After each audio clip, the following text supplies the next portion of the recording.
नमस्कार, हे तर स्वीट किचनमध्ये आज आपण पाहणार आहोत मावा लस्सी।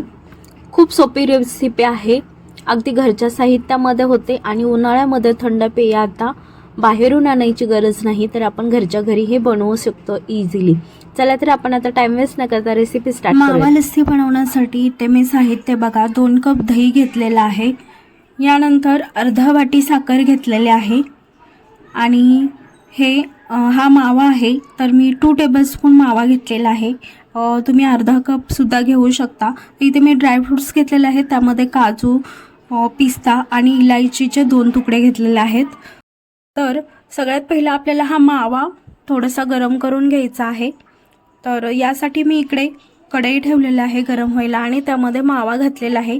आता हा मावा आपण थोडासा गरम करून घेऊयात। यामध्ये तुम्ही दूध घालून सुद्धा हा थोडा लिक्विड टाइप करू शकता आणि थोडासा फ्राय करू शकता।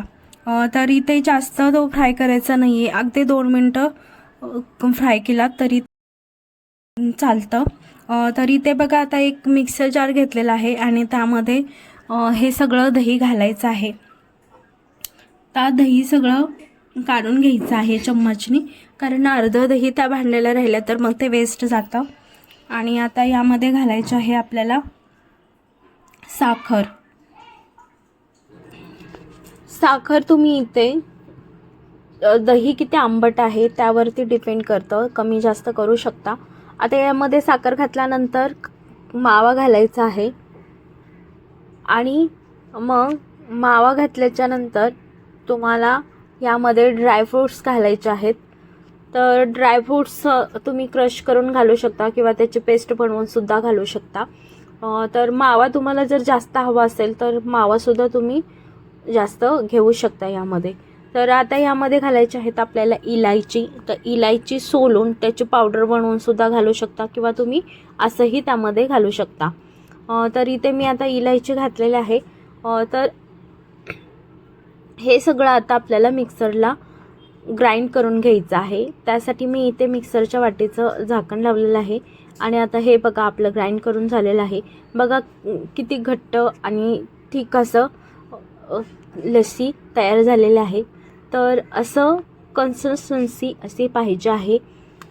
तर इथे आपली आता लस्सी तयार झालेली आहे आणि एकदा चमच्याने ढवळून घ्यायचं आहे। जर तुम्हाला साखरेचं प्रमाण कमी वाटलं तर थोडीशी साखर ॲड करायची आहे त्यामध्ये, नाही तर तुम्ही ड्रायफ्रूट्स जरी थोडं वाटून घातले तरी पण ते ठीक होते आणि वरतून थोडंसं दही घातलं तरी पण ते ठीक होतं। अर्धा घंटा आपल्याला फ्रीजमध्ये ठेवायचं आहे आणि अर्ध्या घंटानंतर हे तुम्ही बघू शकता लस्सी किती ठीक झालेलं आहे आणि थंड झालेलं आहे। प्यायलाही खूप अप्रतिम लागते आणि उन्हाळ्यामध्ये मस्त ऑप्शन आहे।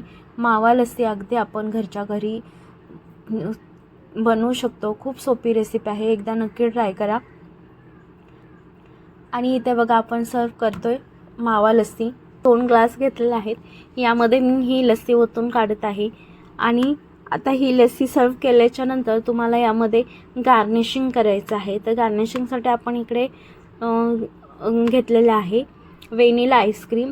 म्हणजे तुम्ही यामध्ये मलईसुद्धा घालू शकता, मलई असेल तुमच्याकडे तर मलई घाला, नाही तर इथे मी आता आईस्क्रीम वापरते। तर आईस्क्रीम दोन्ही ग्लासमध्ये टाकून घेतलेलं आहे। यावरती घालायचे आहेत आपल्याला ड्रायफ्रूट्स।